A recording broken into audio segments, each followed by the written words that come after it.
Assalamualaikum warahmatullahi wabarakatuh. Kami dari kelas 11 IPA 1, kelompok 2. Perkenalkan, nama saya Tantri Melani. Nama saya Siti Badriah Zahra. Nama saya Salsabila Fitria. Nama saya Ufa Fitri Novianti. Nama saya Francisca.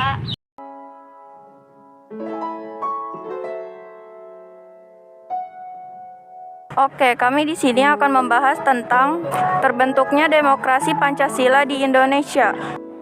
Apa pengertian dari demokrasi Pancasila serta apa saja prinsip-prinsip yang dianut? Bagaimana dengan sejarahnya dan apa saja ciri-cirinya? Mari simak video penjelasan berikut ini. Dari mana sih asal demokrasi itu dan apa itu demokrasi? Demokrasi berasal dari bahasa Yunani yang terdiri dari kata demos yang berarti rakyat dan kratos yang berarti pemerintahan. Secara harfiah, demokrasi dapat diartikan sebagai pemerintahan dari rakyat, oleh rakyat, untuk rakyat. Oke, jadi seperti itu ya. Di sini saya sedikit menambahkan. Secara umum, pengertian demokrasi Pancasila ialah suatu paham demokrasi yang berlandaskan pada nilai-nilai yang terkandung di dalam ideologi Pancasila. Sistem demokrasi juga mengenal sebuah konsep yang bernama trias politika, Di mana dalam sebuah sistem pemerintahan, demokrasi terdapat tiga pemisah kekuasaan, yaitu eksekutif, legislatif, dan yudikatif. Tapi, pernahkah kamu bertanya-tanya mengapa negara ini menganut sistem demokrasi? Apakah begitu saja demokrasi menjadi sebuah sistem pemerintahan yang dianut oleh Negara Kesatuan Republik Indonesia? Oke, mari kita bahas.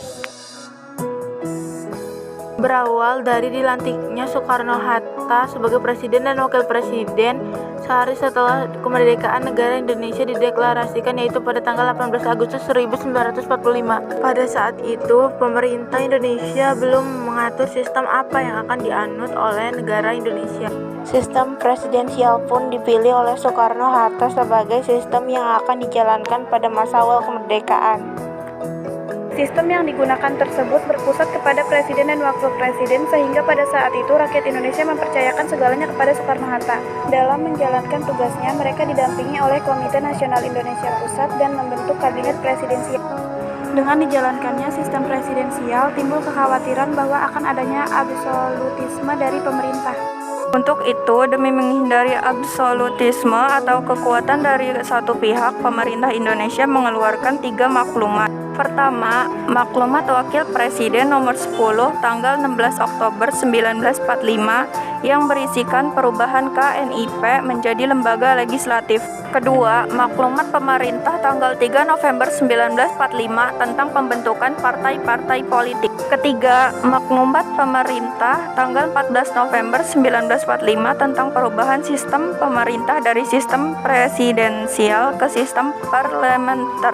Sistem parlementer pun dianut dan kedaulatan sepenuhnya digenggam oleh rakyat. Dengan berjalannya sistem ini, presiden membentuk satu kabinet lagi, namun kabinet ini tidak berjalan lama. Hal itu disebabkan oleh banyaknya tantangan yang masih harus dihadapi oleh Indonesia, baik dari dalam maupun luar negeri. Salah satunya adalah adanya keinginan Belanda untuk kembali ke Indonesia. Berbagai perjanjian dilakukan untuk menengahi konflik antara Indonesia dan Belanda. Perjanjian Linggarjati, Perjanjian Braunfels, dan Perjanjian Ramroya. Namun perjanjian tersebut tak kunjung menemui jalan tengah. Hingga pada akhirnya Perserikatan Bangsa-Bangsa turun tangan untuk menengahi konflik antara kedua negara dengan mengadakan konferensi meja bundar. Konferensi ini diselenggarakan di Den Haag, Belanda pada tanggal 23 Agustus hingga 2 November 1949. Salah satu dari hasil konferensi meja bundar adalah kembalinya kedaulatan seutuhnya ke tangan Indonesia setelah Belanda yang masih berusaha untuk menguasai kembali negara yang dulu pernah dijajahnya itu. Tentu saja, konferensi ini dianggap sebagai momentum yang penting bagi sejarah Indonesia. Dengan koneksi langsung ke kerajaan Belanda yang dimiliki Indonesia, Indonesia merubah namanya menjadi Republik Indonesia Serikat. Pada masa ini, Indonesia terbagi menjadi beberapa negara-negara bagian dan sistem kepemimpinan dan pemerintahan pada era RIS pun berubah. Sistem yang dijalankan selama RIS memang membuat posisi Indonesia menjadi lemah, namun kondisi Indonesia yang pecah dan terbagi ke beberapa bagian ini akhirnya terlalui dengan umur yang hanya sebentar. Sistem ini hanya berjalan selama 1 tahun. Ada banyak negara bagian RIS yang tidak puas dengan berlangsungnya sistem ini. Negara-negara bagian tersebut mengusulkan untuk kembali menjadi republik. Pada tanggal 15 Agustus 1950, usulan untuk kembali menjadi republik diterima oleh Presiden RIS Soekarno.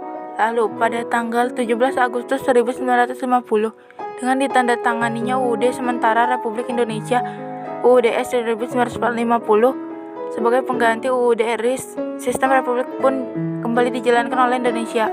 Tidak ada lagi nama RIS, tidak ada lagi negara-negara bagian di dalam suatu negara Indonesia.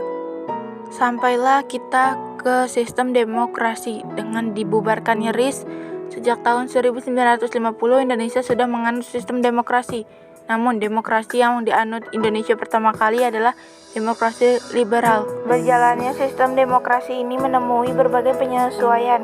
Demokrasi liberal dianggap tidak cocok dijalankan di Indonesia, sehingga Soekarno sebagai presiden mengeluarkan dekret Presiden 5 Juli 1959 yang menjadi penanda dijalankannya sistem demokrasi terpimpin. Kemudian sistem ini berubah kembali seiring turunnya Soekarno dari bangku kepresidenan di Indonesia. Setelah berbagai kejadian terjadi, salah satunya G30 SPKI, masa pemerintahan Soekarno dengan demokrasi terpimpinnya pun berakhir. Soeharto pun mengambil alih kursi kepemimpinan Indonesia dengan menjalankan sistem demokrasi Pancasila. Oke, selanjutnya, ada yang tahu nggak sih apa saja pilar-pilar atau prinsip demokrasi? Terdapat 10 pilar atau prinsip demokrasi konstitusional Indonesia menurut Pancasila dan UUD 1945, yakni sebagai berikut. 1. Demokrasi yang berketuhanan yang Maha Esa. 2. Demokrasi dengan kecerdasan. 3. Demokrasi yang berkedaulatan rakyat. 4. Demokrasi dengan rule of law. 5. Demokrasi dengan pemisahan kekuasaan negara. 6. Demokrasi dengan hak asasi manusia. 7. Demokrasi dengan pengadilan Yang merdeka. 8. Demokrasi dengan otonomi daerah. 9. Demokrasi dengan kemakmuran. 10. Demokrasi yang berkeadilan sosial. Oke, selanjutnya saya akan menambahkan sedikit materi. Musyawarah mufakat harus berpegang teguh pada hal-hal sebagai berikut. Musyawarah mufakat bersumberkan inti kerakyatan yang dipimpin oleh hikmat kebijaksanaan dalam permusyawaratan atau perwakilan. Pengambilan keputusan harus berdasarkan kehendak rakyat melalui hikmat kebijaksanaan. Cara mengemukakan hikmat kebijaksanaan harus berdasarkan akal sehat dan hati nurani luhur, serta mempertimbangkan persatuan dan kesatuan bangsa serta kepentingan rakyat. Keputusan yang diambil harus dapat dipertanggungjawabkan secara moral kepada Tuhan dan menjunjung tinggi nilai kemanusiaan dan keadilan. Keputusan harus dilaksanakan secara jujur dan bertanggung jawab. Nah, terakhir nih, ada yang tahu apa saja ciri-ciri demokrasi Pancasila? Ciri-ciri demokrasi Pancasila yaitu 1. Penyelenggaraan pemerintahan berjalan sesuai dengan konstitusi yang berlaku.